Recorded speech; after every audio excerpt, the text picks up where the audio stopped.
Sal, riqueza, prazer e criminalidade em Macau, no período de 50 a 70. Como eu já citei, foi lendo o livro Macauísmos, de Benito, que é um importante livro para a literatura histórica macauense, que me despertou para, de certo modo, saber como se configurava a relação econômica da nossa cidade com a vida social dos trabalhadores do sal, ou seja, todos os trabalhadores que eram envolvidos na economia salineira. Então, sal, riqueza, prazer e criminalidade em Macau é um tema que, de certo modo, está presente na memória dos nossos pais, dos nossos avós. Período esse que caracterizou Macau como uma das principais cidades do Brasil, sim, do Brasil. Como também essa riqueza oriunda da economia salineira nos trouxe também a violência. E, de certo modo, essa violência que a economia salineira nos deu é tratada de forma romântica, de forma romântica. E durante aqui a nossa conversação a gente vai saber de como se constituiu essa memória, que é muito gratificante ter feito essa pesquisa. Principalmente porque é gratificante. Mais uma vez aqui eu faço a colocação da importância de se valorizar os personagens da nossa história. Saindo daquela historiografia tradicional, onde os personagens de uma história, os personagens de uma cidade, de um país, têm que ser as pessoas importantes num contexto de poder. Por que não um salineiro ser um personagem de uma história, uma prostituta, um malandro vagabundo? E é isso que a gente trata nesse trabalho. Eu sempre digo os verdadeiros personagens de nossa história. Quando eu trato desse assunto na sala de aula com os alunos que a gente apresenta, muitos dos alunos se deparam, vixe, uma prostituta vai falar, ela é uma personagem de uma história? Sim, sim, porque ela fez parte do processo histórico, economicamente e socialmente. Então, o nosso trabalho ele se dá em torno disso, da valorização da história local e principalmente valorizar os personagens de uma cidade. Personagem que a historiografia tradicional não colocava à frente de um contexto histórico. E para iniciar, eu tenho aqui uma citaçãozinha que eu usei no meu trabalho, que tem uma relação clara com o que a gente vai trabalhar. Vezes, quando tudo parece repousar, trânsito como de suspenso, as lanternas das hospedarias de última ordem, lançando sobre as pedras da calçada, em tons nocivos, laivos, avermelhados, um grito, ai, e um pega, matou, matou, Luiz Edmundo. Essa citação tem muito a ver com o que acontecia na nossa cidade nesse período, no período entre 50 e 70. Podemos dizer que foi a fase áurea da economia salineira. E qual é a relação do tema? Sal. O sal reporta a riqueza econômica, ou seja, a principal atividade econômica do nosso município, que foi a extração e comercialização do sal marinho. Essa estrutura econômica trouxe a riqueza, que a gente já viu aqui da nossa cidade, tornando Macau uma das principais cidades do país. Essa riqueza nos trouxe prazer, onde tem dinheiro, tem o prazer. E aonde era que a gente buscava o prazer? Eu falo da gente, aqueles que viveram aqui nesse período. O prazer, era nos prostíbulos, o prazer era nas casas de jogos e nos bares da cidade. E esse prazer, infelizmente, essa junção de mulher, jogo e bebida, tornou-se a nossa cidade uma das cidades mais violentas do nosso estado. Por isso que a gente faz essa relação. Sal, riqueza, prazer e criminalidade. Uma rica história da memória da nossa cidade. Até onde sal e sangue se enlaçam? Ok. O sal e o sangue, justamente, é essa relação que se faz. Para se ter uma ideia, Macau era uma cidade cosmopolita. Se entenda por cosmopolita, uma cidade viva, uma cidade onde o comércio é pujante, onde se tem uma relação comercial. Toda cidade industrial isso é elemento de pesquisa, ela traz também essa questão da violência, né? E Macau foi o retrato disso. Mais uma vez, entre a década de 50 e a década de 70, Macau se tornou uma das cidades mais ricas, mas nesse bojo veio também a violência. A economia salineira, né, proporcionou à cidade um amplo desenvolvimento econômico, né, até a segunda metade do século XX. Desencadeando como uma das mais importantes do Estado. A atividade econômica ligada à extração e comercialização do sal marinho contribuiu significativamente na formação sociocultural do município. Aquilo que eu disse, o sal, a indústria do sal, sempre teve essa ligação, politicamente, economicamente, claro, socialmente também. Então, a economia salineira, no trabalho que a gente trata aqui, é que a economia, ela influenciou diretamente, né, nessa questão social e principalmente na violência. Levando-se em consideração essa questão, os problemas de ordem social decorrentes do crescimento econômico desordenado, que o crescimento, apesar de ter um crescimento econômico, ele pode se constatar de forma desordenada. E essa forma desordenada influenciou diretamente na vida social, né, dos macauenses nesse período, tendo a criminalidade como fator importante para a compreensão do que nós iríamos ver, né, lá na frente. Resumindo, a economia salineira nos proporcionou uma riqueza, mas no bojo dessa riqueza veio esses problemas de ordem social, que foi a criminalidade. Caso o lazer e a criminalidade andavam, digamos, quase que de mãos juntas. Sim, um pesquisador, ele tem como validade, né, os documentos. E esse trabalho que a gente desenvolveu, eu usei uma gama de documentos, principalmente entrevistas, e é gratificante, pessoas que vivenciaram esse período, ex-prostitutas, claro, os salineiros, e a gente chama, né, alguns vagabundos, malandros daquele tempo. E eu tive a felicidade de fazer a pesquisa com eles, e a gente vê como a pesquisa ela tem uma relação.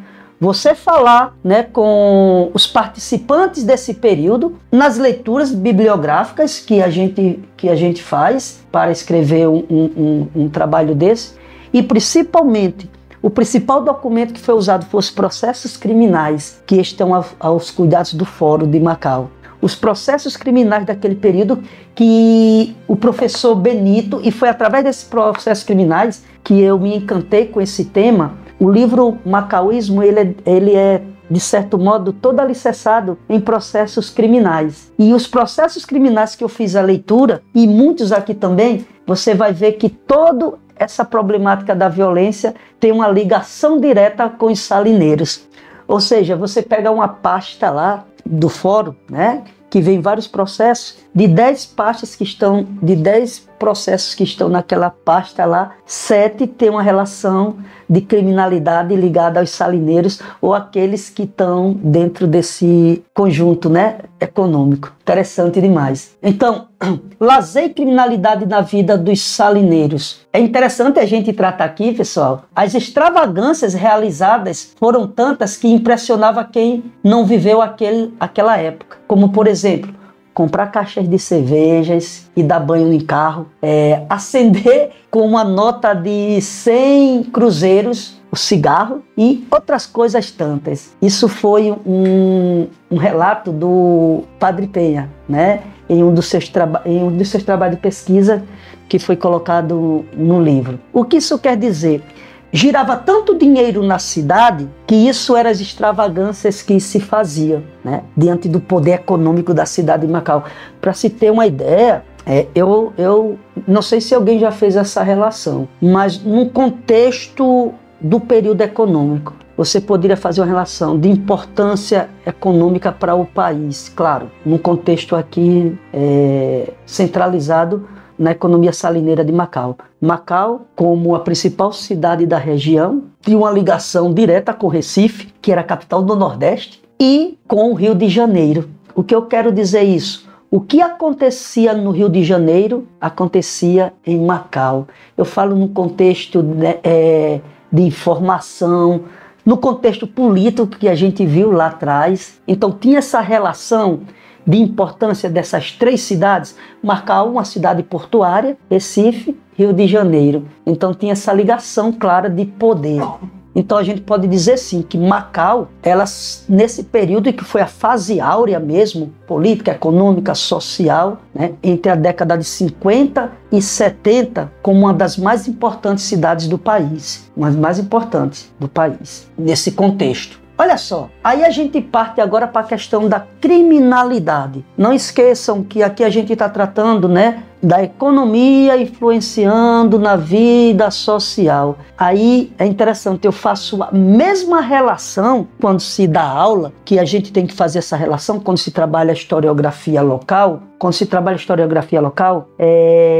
do processo de industrialização europeia, principalmente na Inglaterra. A gente viu que naquele período a Inglaterra se tornou também violenta. Geralmente, onde se desenvolve uma determinada economia, uma cidade passa a ser cosmopolita, a receber muitas pessoas, se torna violenta. E Macau era uma cidade que recebia muitos migrantes, pessoas vindo da região para ficar em Macau, os salineiros que a gente tratou lá atrás. Ok? Então, as questões que envolvem a criminalidade pode ser desvendada como um fenômeno social produzido a partir da relação do indivíduo com o meio. A partir do pensamento defendido por Durkheim, um sociólogo, a criminalidade é pensada como um fenômeno social produzida no curso de múltiplas determinações, ou seja, é fechado que a criminalidade ela tem uma relação social com a questão econômica de um determinado país, né, de uma determinada região. E isso a gente viu em Macau.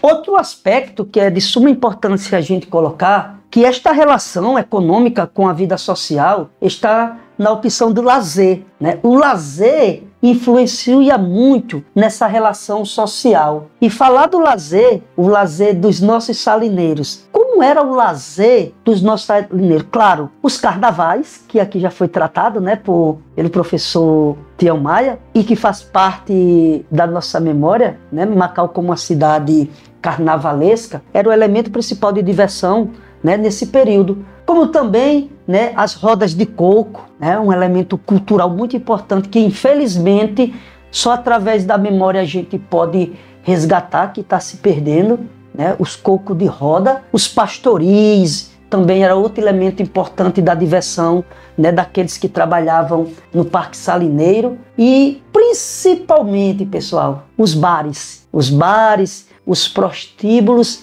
e as casas de jogos, que é aí onde está o elemento principal, né, de relação da nossa pesquisa, ou seja, a economia, o poder econômico influenciando na vida social. E essa vida social, infelizmente, trouxe a criminalidade. Macau se torna uma cidade rica, pujante, mas dentro dessa riqueza vem essa mazela que é a criminalidade, tá bom? Então, a gente pode fazer uma relação. Ali o alcoolismo, a prostituição, o esbanjamento do dinheiro e a violência formavam um quarteto explosivo. Vamos juntar o alcoolismo, que era, infelizmente, uma chaga também dos nossos trabalhadores, e leve-se em consideração aquilo que a gente já tratou, aquela expoliação do trabalhador. Ele vai procurar, se procura algo, né, para esquecer um dia de trabalho. Então, muitos dos salineiros se tornaram alcoólatras. E esse alcoolismo, essa questão da bebida, né, levava essa relação social. Então, junte aí bebida, prostituição e jogo, se dá no que a gente viu, que está até hoje na memória, né, daqueles que vivenciaram esse período, a violência na nossa cidade. O problema da criminalidade se constitui a partir das desigualdades e antagonismos sociais, o desenvolvimento econômico não planejado, a abundância de recursos, poder e dinheiro proporcionado pela indústria salineira acarretam distorções no comportamento de alguns indivíduos, o que nos permite afirmar que a criminalidade é resultante do desenvolvimento de um determinado meio de produção, tá bom? Então, mais uma vez se reforça. O elemento econômico, ele trata diretamente da relação social, ou melhor, ele interfere diretamente nesse processo. Economia, dinheiro e vida social. Quais eram os tipos de armas mais usados naquela época? Ah, bacana. Tipos de armas, né? A gente vê que há uma relação com o poder aquisitivo. Se você for fazer uma análise, mais uma vez eu me reporto que eu, ao ler livros sobre a Revolução Industrial, que tem uma métrica também ao que a gente está pesquisando. As armas usadas vai ter uma relação econômica do poder aquisitivo. Então, o salineiro, o homem do sal mesmo, usava as armas brancas. Nos processos criminais, lá mostra a maior parte das mortes daquele período, levando-se em consideração essa problemática, foram com armas brancas. As famosas peixeiras americanas e navalhas. Essas navalhas basicamente eram usadas pelas prostitutas e porretes também, né? Revólver, aqui e acolá a gente vê, né, nos processos criminais o uso de revólver, mas teve, né, muitos assassinatos com o uso de revólver, mas a gente vai ver que os revólveres eram usados pelas outras classes de trabalhadores, como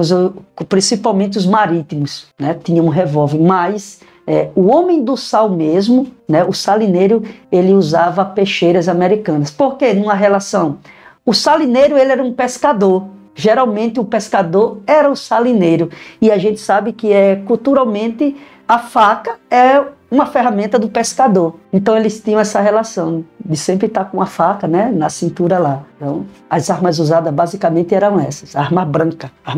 E quais os fatos influenciadores dessa tamanha criminalidade em Macau? A gente pode usar, ou melhor, pode apresentar vários elementos que influenciaram isso. Vamos voltar, a gente está falando aí de 50 a 60 anos atrás. 3 elementos importantes, né, que influenciaram a criminalidade, né? A forma de diversão, que a bebida é um elemento principal, mas a gente vê também a relação do analfabetismo, né? A nossa cidade é uma das cidades, né, que no passado, né, e agora não é muito diferente, claro, só fazendo uma relação de diferença, o analfabetismo sempre esteve presente na nossa população. E o analfabetismo, ele leva ao quê? A ignorância do conhecimento, que a gente trata aqui melhor, mas também aquele homem rude, o rude, que a natureza do trabalho imposta diariamente, de certo modo, leva a isso.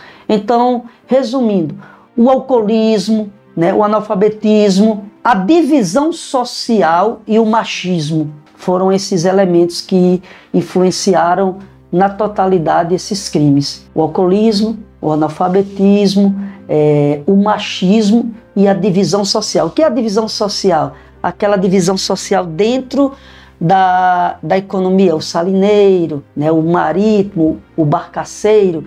Então, há uma diferença salarial entre eles, e grande, como a gente já tratou lá atrás, que muitas das vezes trazia o conflito social. Aquela relação, o rico e o pobre, dentro do espaço. Coloque aí dentro do espaço essas pessoas onde o dinheiro é o elemento que faz a diferença social. Então, tudo isso faz parte desse jogo. Então, as influências, elas são direcionadas, né, especificamente a essa questão. E onde era a concentração dos crimes? Ah, muito bacana isso.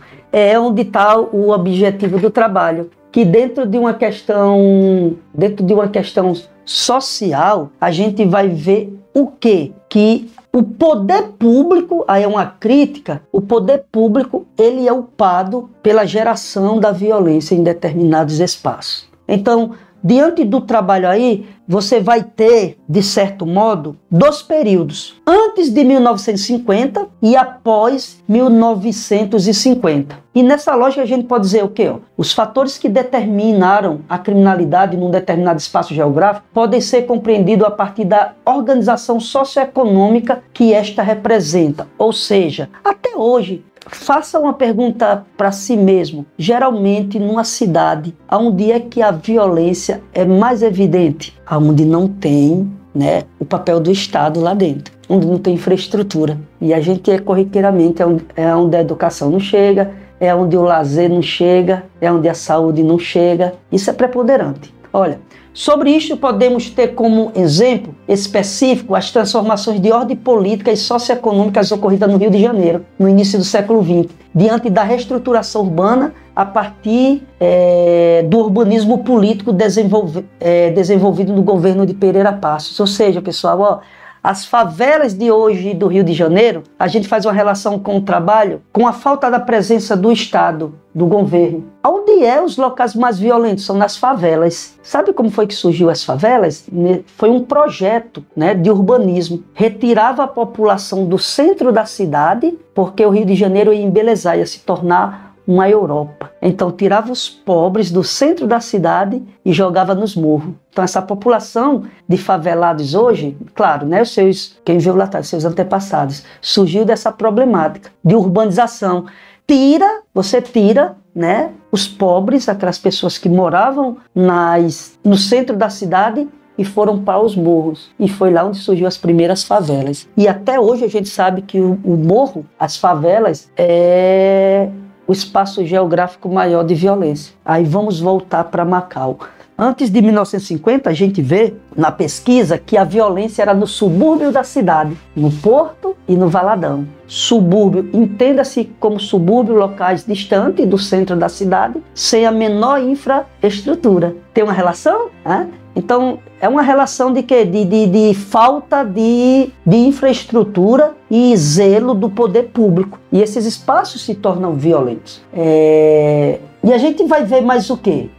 Que a partir de 1950, após 1950, voltando, antes de 1950, onde se concentrava a violência na nossa cidade? Na periferia da cidade, no Porto e no Valadão. Pós 1950, vai ter uma nova espaço geográfico de violência. Olha só aquilo que eu reforcei lá atrás. No primeiro momento, os crimes se distribuíam pelos diferentes logradouros, especificamente nos subúrbios da cidade. No Porto, do Roçado, que antigamente Porto do Roçado, e Valadão, sendo as casas de jogos e bares os locais tidos como palco desses conflitos. Contudo, a partir da década de 50, ou seja, após 50, os crimes concentram na região que envolve os cabarés, surgindo assim o famoso Baixo Meretrício. Resumindo, antes de 1950, os crimes se concentravam nos bairros do Porto, Valadão,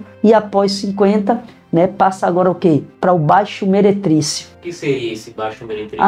O Baixo Meretrício é o que a gente aqui trata, e tem nomes que ficaram na memória, que até hoje faz parte da cultura macauense. O Baixo Meretrício é onde está o espaço de diversão da cidade naquele momento. Os cabarés, as casas de jogo e os bares, onde se concentrava a maior parte dos salineiros, da população em geral, para o seu elemento de diversão. Olha só, a ocorrência do elevado número de crimes concentrado no Baixo Meretrício deve ser compreendido a partir dos diferentes tipos de crimes ali praticados. Dentre os principais seriam as contravenções, a embriaguez, a desordem e a vadiagem. Aparecem como motivadores do maior número de crime. Então, crimes que ocorriam na cidade tinham como exemplo o quê? A vadiagem, a malandragem, as contravenções das espertezas e a desordem que havia nesse momento. Então, esses espaços eram espaços de diversão. O principal espaço de diversão era justamente beber, jogar e procurar mulher. E aí a gente sabe no que dá. Olha só mais um elemento. Nas décadas de 50 a 70, os crimes praticados trazem particularidades que são próprias das regiões que compreendem o antigo Mata-Sete, as Quatro Bocas e a Coreia, palco da quase totalidade dos crimes cometidos na cidade. Então, o Baixo Meretrício da nossa cidade, o Baixo Meretrício de nossa cidade, ele tem três espaços que se destacaram. Três espaços que destacaram: as Quatro Bocas, a Coreia e o Mata-Sete. Os principais espaços de vida social da nossa cidade. E isso no centro da nossa cidade. No centro da cidade. Tem até, muito bacana mesmo, um trabalho que é uma peça teatral, né, que já foi, eu assisti aqui em Macau, que fala Ninguém para a Coreia, muito bacana, que trata justamente disso. Teve um momento que o prefeito da cidade é obrigado a retirar, né, esses cabarés desse perímetro urbano, e isso ocasiona vários problemas de convívio entre dentro da cidade. Muito importante isso. Sim, na região. O Baixo Meretrício compreendia a região localizada no centro da cidade, no qual se concentravam os bares, casas de jogos e cabarés. 3 espaços importantes para o contexto aqui estudado de violência: o Mata 7, as 4 Bocas e a Coreia. Esses 3 pontos hoje são conhecidos como quais? Geograficamente hoje? Isso. Vamos lá.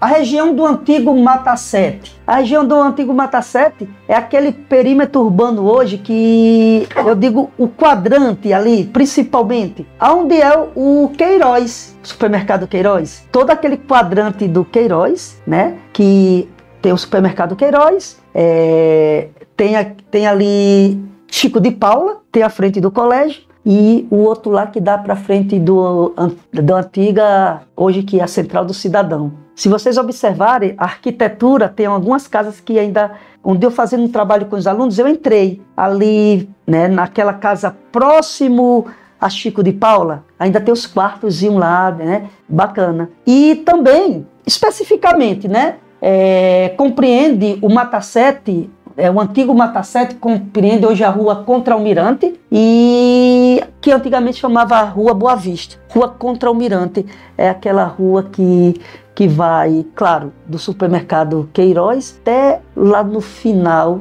onde era o órgão do governo lá, de alimentação, restaurante popular. Então tudo aquilo era um Mata 7. Pode prestar atenção. Agora não, que a arquitetura, né, mudaram, mas era aquele espaço, o Mata 7, né?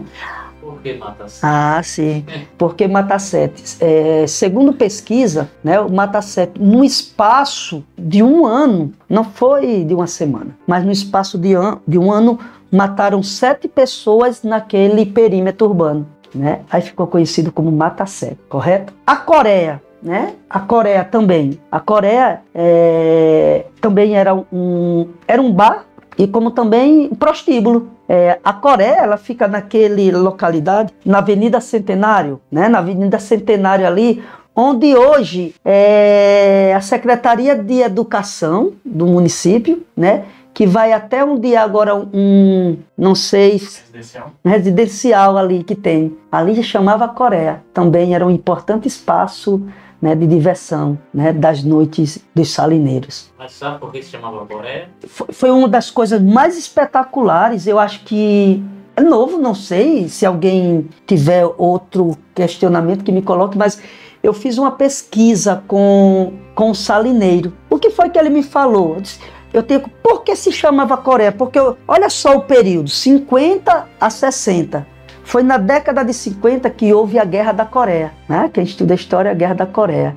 E já foi tratado aqui que Macau era uma cidade cosmopolita, com porto, recebia navio de todo mundo. Então, o que foi que o salineiro me falou? Ele disse: professor, eu não entendo muito isso, mas chegou uns coreanos aqui e eles estavam aqui em Macau. Cara, chegaram, estavam em Macau. E eles me falaram, eles ficaram espantados com a violência que tinha na cidade, as brigas todo dia, a morte. Eles, vixe Maria, aqui tá pior que a Coreia. A relação da violência da guerra com a violência aqui na cidade. Então, foi assim que ele me falou, né? Não sei, né? Não existe o documento aí, a oralidade, né, que a gente usa. Então foi o que ele me falou, a relação do nome do bar da Coreia com essa violência, né, que eles constataram lá. Para finalizar, quanto ao espaço, né, geográfico da prostituição, ou seja, do Baixo Meretriz, a gente tem as 4 bocas. As 4 bocas eram onde se concentravam principalmente as casas de jogos. Se vocês observarem, ali sim ainda tem, ali no início, umas casas, né, com arquitetura pequenininha ainda.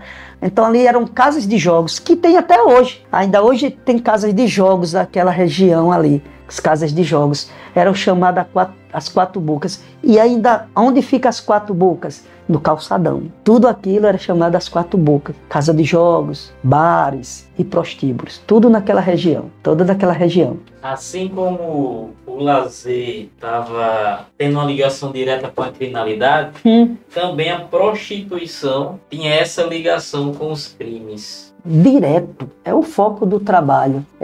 Vocês claro, já ouviram falar do país holandês, né? A Holanda, onde principalmente a prostituição, né? Você vê, né, as prostitutas nas vitrines. Macau era uma vitrine da prostituição também, né? No livro Barro Blanco, leu, né? Você não vê essa passagem lá, né? Sobre essa questão da prostituição. Então, a prostituição foi um elemento principal para todo esse relacionamento social. E como é que a gente vê isso? Os crimes se dão por diferentes fatores, porém, a questão que envolve a prostituição na cidade de Macau, nos períodos de 50 a 70, merece ser destacada das demais situações, tornando-se fundamental para compreendermos a questão dos crimes decorrentes na cidade. É interessante, ao você analisar os processos criminais, o maior do elemento de violência, de criminalidade, tem um elemento da prostituição. Um elemento da prostituição. E a prostituição, ela pode ser compreendida também diante das particularidades que envolvem a desigualdade entre os sexos numa sociedade patriarcal. O machismo apresenta como controle da sexualidade feminina, determinando a relação entre homem e mulher, a última subordinada à vontade e às leis impostas pela sociedade. Então, essa questão da prostituição, ela tem uma relação direta, né, com a questão do machismo, né, que é elemento social da nossa sociedade, tem esse elemento. E muito mais também um elemento econômico. É uma economia, né? Ou seja, é um elemento econômico. E em Macau, essa situação é compreendida diante dos costumes da sua população. Constata-se que neste período a bigamia é fato ordinário, consentido, e dentro dele vegetam tranquilamente homens, mulheres, concubinas e raparigas, né? Isso foi um trecho do livro de Benito Barros que ele coloca. Ou seja, a bigamia era natural. Era natural o homem ter sua esposa, né, e ter uma rapariga. Era natural. Convivia essa cultura da natureza. A gente tem vários exemplos que vários homens com várias famílias, né? E geralmente tinha uma família, claro, normativa, como a gente vê, e tinha uma rapariga que tirava do cabaré nesse contexto para ter seus privilégios. Dessa forma que se constituía.